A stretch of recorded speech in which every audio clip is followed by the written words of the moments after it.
Assalamualaikum, selamat datang di podcast aku, Awas Awan Senja.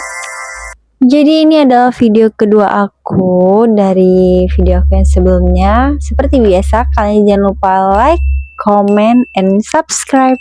Episode kali ini judulnya itu kita dipertemukan hanya menjadi sebuah cerita, bukan untuk menulis cerita bersama.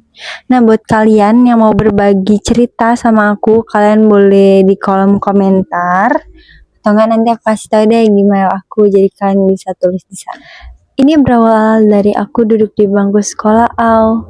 Aku dulu memiliki abang kelas yang terkenal playboy. Ya, emang sih dia lumayan keren, tapi entah kenapa aku tidak suka melihatnya. Mungkin karena dia playboy. Dia juga tergabung dalam organisasi OSIS. Ada satu momen di mana aku dan teman seangkatanku jadi junior di ekskul pramuka AU saat itu. Ya, karena itu wajib dan mau gak mau harus aku ikutin, ya sudah aku ikutin aja walaupun dengan rasa berat dan terpaksa. Waktu ekskul aku diletakkan di regu, sebut aja nama regunya Lili ya. Saat pembina reguku datang, aku kaget dan berkata dalam hati, kok dia sih? Emang gak ada ya pembina yang lain? Ya siapa lagi kalau bukan playboy cap buaya darat itu. Saat latihan PBB, aku sadar dia melihat aku saja. Tapi aku pura-pura tidak tahu. Dan malas juga ngeladenin laki-laki seperti itu. Membuang energiku saja. Pada saat itu kami akan berkemah. Tepat sehari sebelum kami berkemah, aku dan teman sekelompokku kami berbagi tugas untuk mendirikan tenda. Ada yang mencari bambu, ada yang dipanggil untuk menjadi wakil regu untuk perkumpulan di ballroom. Aku dan kedua temanku ditugaskan untuk membangunkan tenda. Seperti biasa dan pada umumnya. Ada tangan orang-orang yang jahil yang mengambil tali kami untuk mendirikan tenda. Jadi, kedua temanku mentali kami yang hilang. Jadi, tinggal aku sendiri di tenda Karena pertama kali kemah, aku tidak tahu dan tidak mahir untuk membangunkan tenda sendiri. Saat itu aku berusaha mendirikan tenda tetap aja gagal. Tiba-tiba aku terdengar suara laki-laki ketawa kecil sambil bilang, bukan gitu, sini abang bantu. Dia dateng nih. Udah saja aku langsung menoleh ke belakang nyata. Ya, si playboy itu lagi dan lagi. Dengan cuek aku menjawab, nggak perlu bang, bisa sendiri. Terus playboy caboy darat itu juga bilang, mau sampai jam berapa? Ini udah mau maghrib, emang gak pengen pulang? Aku pun terdiam dan bilang dalam hati, mana mungkin aku gak mau pulang? Yang lain pun entah kemana. Yaudah deh, mau gak mau terima aja, yang penting aku bisa pulang cepat. Akhirnya laki-laki playboy itu pun membantuku. Gak lama kemudian tenda kami pun berdiri tegak. Laki-laki playboy itu ngomong lagi, siap kan? Sambil tersenyum tipis dan menoleh ke arahku. Dengan juteknya aku menjawab, makasih. Lalu aku berjalan meninggalkannya sendiri di depan tendaku. Itu kan harinya kami berkemah. Hari pertama seperti kemah pada umumnya, tidak ada yang aneh. Hari kedua kami kemah. Tepatnya jam 4 sore kami berkumpul ke lapangan. Siapa yang sangka, aku yang tadinya sibuk tali temali itu ketinggalan topi di dalam tenda dan udah gak ada waktu buat balik ke tenda. Tapi kalau gak pakai topi aku kena hukum. Tapi kalau mau balik juga udah gak ada waktu. Jadi aku mau gak mau harus bisa balik ke tenda Tapi saat aku putar balik, playboy itu narik tangan aku seketika. Lalu kompas. Playboy itu pun bilang, mau kemana? Ini udah mau kumpul loh, nanti kena hukum, jalan jongkok. Ya karena dia pembina kami, jadi aku dengarkan lah ya Ya lagi dan lagi, Dia mau menolongku lagi, au. Dengan jutek topi aku ketinggalan di tenda. Seperti biasa, dengan jiwa pahlawan si playboy pun bilang, lari ke lapangan, ambil barisan paling belakang, aku ambilin topinya. Dia ceritanya kayak pahlawan gitu loh guys, tau gak, kayak yang di film-film gitu. Dia datang menghampiriku dengan membawakan topiku, au. Tapi sayangnya dia ketahuan oleh kakak pembina kami, au. Kalau dia telat, jadi dia dihukum jalan jongkok keliling lapangan. Dalam hati kecilku, aku merasa bersalah, au, karena nolongin aku, dia bisa dihukum. Di saat sudah bubar, aku mendatangi dia yang sedang duduk di pinggir lapangan itu. Maaf ya bang, gara-gara ngambil topiku, abang dihukum.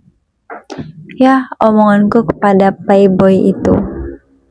Playboy itu pun menjawab, iya gak apa-apa kok, yang penting gak kamu yang kena. Malam puncak dari kemah itu pun tiba. Ya, malam api unggun yang ditunggu-tunggu dalam perkemahan. Badanku terasa pegal, tapi aku buat rasa karena seseru itu kemah. Setelah sholat isya, kami semua dikumpulkan untuk gladi bersih malam api unggun. Aku yang sedang berdiri di barisan tiba-tiba pusing dan keluar sedikit darah dari hidungku. Semua teman reguku panik saat mengetahui aku mimisan. Itu pun terdengar oleh laki-laki itu, au. Laki-laki itu pun mendatangi aku, au, melihat keadaanku sambil bertanya, kok bisa mimisan, nggak makan kamu? Kamu keluar aja ya dari barisan, nggak usah ikut gladi ya. Dengan nada khawatirnya, au. Terus aku jawab, au. Aku mau tetap ikut, masa aku nggak ikut, dengan nada jutek. Dia pun menjawab, aku ikutin, aku berdiri di belakang kamu. Dijaga nih ceritanya ya. Tanpa berpikir macam-macam, aku membiarkan dia mengikuti. Keesokan harinya kemah terakhir kami, au. Kami kembali ke aktivitas biasanya. Aku yang lebih suka menghabiskan waktuku di dalam kelas sampai jam pulang sekolah tiba. Sekolah menerima chat dari si playboy itu yang isinya, kamu sakit? Kok nggak pernah kelihatan di sekolah? Aku sering lewat dari depan kelas kamu loh. Tapi nggak pernah aku lihat kamu nampak di sekolah. Kannya baru aku balas, sehat, sekolah juga. Kamu lagi apa? Kata si laki-laki playboy itu. Dan lagi-lagi balas chat 2 hari ke depan baru aku balas. Membalas nafas jawaban singkat yang langsung aku kirim padanya setelah 2 hari chat dari dia. Dengan cepat dia balas chat aku, au. Kamu suka coklat? Dengan cepat aku jawab, enggak. Hitungan detik, playboy itu bilang, aku suka sama kamu. Kamu beda dari yang lain. 3 hari ke depannya aku baru balas dia, au. Mah bang, aku bukan cewek yang lain yang gampangan yang bisa tergoda sama gombalan abang. Waktu terus berjalan. Tiba perpisahan untuk angkatan playboy itu. Kebetulan aku saat itu sedang sakit, au, jadi aku tidak datang ke sekolah. Pikirkan, dia spam chat aku. Tapi nggak satu pun yang aku balas chat dia.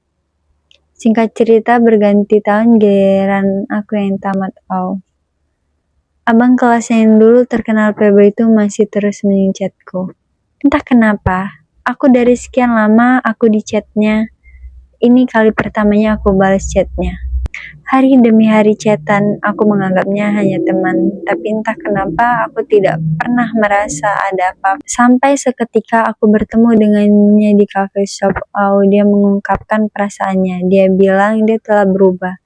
Dia menginginkanku sejak lama. Ya memang aku sudah melihat perubahan darinya.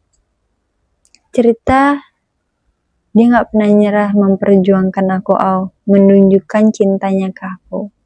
Lambat laut, aku mulai menyukainya, tapi sayangnya, dia harus pergi keluar kota untuk melanjutkan pendidikan. Membuatnya jarang bisa memegang handphone dan susah menghubungiku.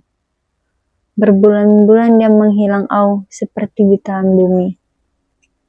1 tahun berlalu tanpa ada komunikasi sedikit pun dari dia. Aku harus melanjutkan hidupku, ada atau tidak adanya dia, Waktu aku harus pergi keluar kota untuk melanjutkan pendidikanku.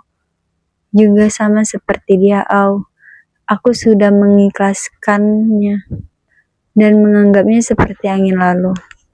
Lama-kelamaan 1 semesterku pun berlalu. Aku jumpa dengan abang seniorku yang beda 4 semester dari aku, Dia baik, ganteng, cool juga. 4 bulan kami pendekatan, lalu dia mengungkapkan perasaannya padaku. Dan aku menerima. Tapi setelah beberapa bulan kami menjalani dengan abang seniorku itu, cowok playboy itu kembali menghubungiku. Dia menjelaskan kenapa dia menghilang dariku dan tidak mengabariku. Pada saat itu aku bingung, Aku sudah memulai ceritaku yang baru. Tapi kenapa harus dia kembali? Aku mati-matian untuk mematikan perasaanku kepadanya. Aku tidak ingin menyakiti orang yang sedang bersamaku. Aku bilang ke dia, aku udah punya pasangan sekarang, Bang. Dia nggak jera, dia mengejarku sampai satu momen dia bilang sama aku nggak akan ganggu hubungan kamu lagi sama dia. Tapi ingat ya, aku akan selalu nunggu kamu sampai kapanpun. Aku bakalan terus ada di belakang kamu. Kamu perempuan pertama dan mungkin satu-satunya yang bisa membuat aku berubah. Saat ingat kamu, aku ingin memantaskan diri aku buat kamu. Lalu dari situ dia menghilang, Dia masih memantauku, tapi hanya dari kejauhan. Lama-lama kami pun melanjutkan hidup kami masing-masing, Hidup dengan pilihan dan jalan masing-masing. Cinta itu kadang gak harus memiliki, bukan? Bahkan kadang mengikhlaskan titik paling tinggi dalam mencintai seseorang.